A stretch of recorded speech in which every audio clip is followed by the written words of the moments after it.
Era il 15 giugno del 1767, quando Cosimo più Vasco di Rondò, in seguito a una delle tante liti con nostro padre, decise di ribellarsi.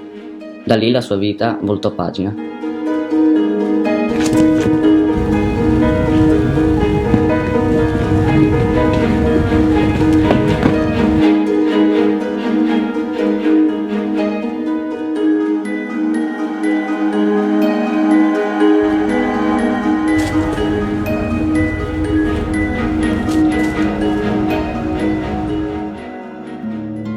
Cosimo decise di avventurarsi in un'amicizia con i giovani briganti del paese, ma tra i tanti il fuorilegge che diventò il suo migliore amico fu Gian dei Brughi, anch'egli avido di lettura.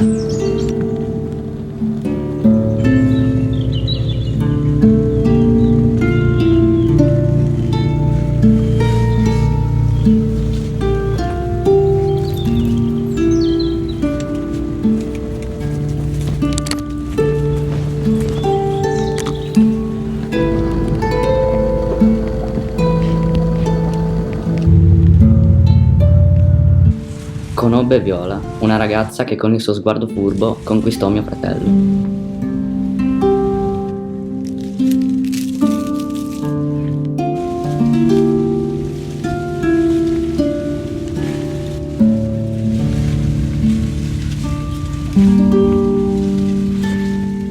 Questa è solo una piccola parte della storia di mio fratello, il barone rampante.